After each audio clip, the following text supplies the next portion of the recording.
Can a Prime Minister that loses 2 senior cabinet members in less than 48 hours stay on? It's Tuesday the 10th of July 2018. Let's have a look at what's making the political news.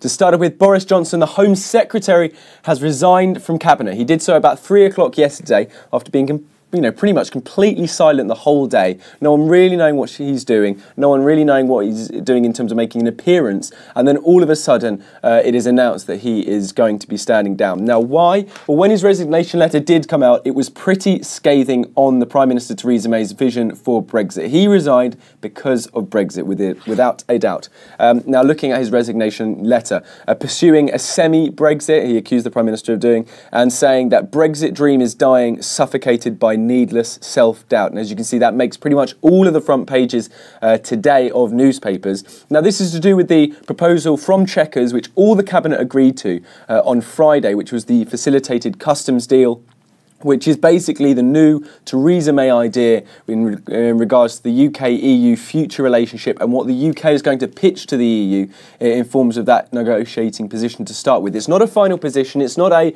conclusive, this is going to be the shape of the deal, it's simply what we are taking to the table to start discussions with the EU. Now, Boris Johnson did, of course, agree to, in some form, the Chequers deal on Friday. Clearly, though, what really was in his mind was, I'll agree to it now because there is no hope of me turning this around, and then I will consider my position, and clearly he did and made his decision yesterday.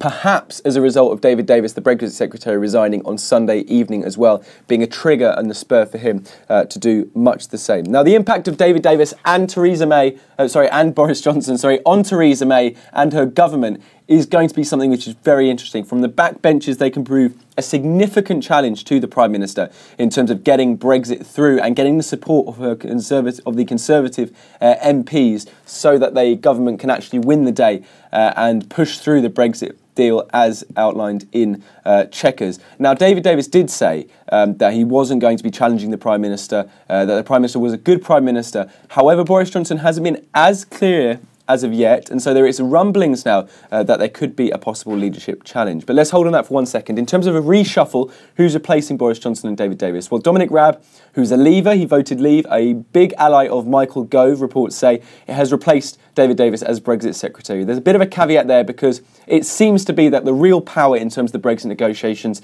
is now with the Prime Minister's personal advisor on the EU, which is a man called Ollie Robbins, who's a civil servant who works in Number 10. And then, late last night, it was announced that Jeremy Hunt, former Health Secretary, is going to be taking the plum job of Foreign Secretary, replacing Boris Johnson. He's a Remainer turned Brexiter, or rather, I was a Remainer, campaign for Remain, but now it was a Brexit vote. I suddenly see the advantages of the Brexit happening.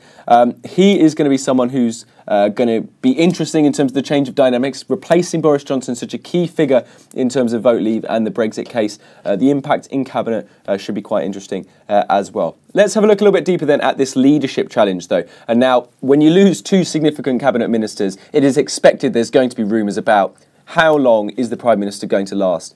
Because there are so many significant people on the backbenches possibly causing trouble and definitely publicly rebutting the position that you are leading in terms of your government and your, in this case, Brexit position. Now, there need to be 48 MPs to write a letter to the 1922 committee and the chairman of the 1922 committee in order to trigger a vote of no confidence in the Prime Minister. Reports indicate that the number could be getting close, but it's not there yet. In reality, though, what you then need in the vote of no confidence is 159 MPs to vote no confidence in the Prime Minister for her to actually be removed from office and for a leadership election to happen. The important thing here is, as I said, David Davis has not indicated that he's interested in that currently, but also Jacob Rees-Mogg, who's a very influential backbencher, particularly in terms of Brexit, has also said it is not the time for a leadership contest.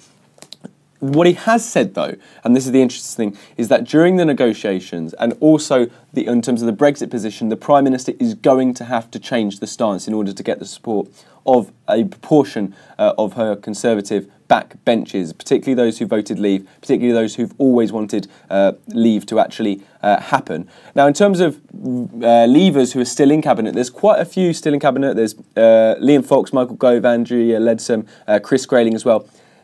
Another aspect of that in terms of the negotiations, that if the negotiations start going not as well as perhaps the Prime Minister hopes, and that the EU starts pushing for more and more concessions to the point where the deal actually is starting to get pretty bad, you might see those leavers going, you know what, I agreed with what was the position on Chequers, I do not agree now with what the actual deal is looking like, I cannot support the government, and you might find the drip effect of Leave MPs actually leaving Cabinet then.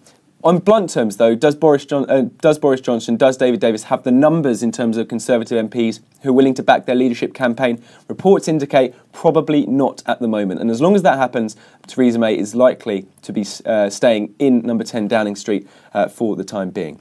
Just one more story then, which isn't to do with Brexit, although it's to do with something incredibly significant internationally as well, is what's happening in NATO. Now, reports today, particularly in the Times, are saying that Britain and NATO allies are poised to slash red tape and bureaucracy to which prevents troops from crossing European nations at speed. And the idea of this is that troops would be able to cross European nations at speed, so to deter Russian aggression or any sense of any kind of Russian aggression, particularly in the eastern states. Now, this is a proposal led by the Netherlands and will reduce the time it takes for a military commander to gain permission from civilian authorities to travel with tanks and soldiers and ammunition through their country.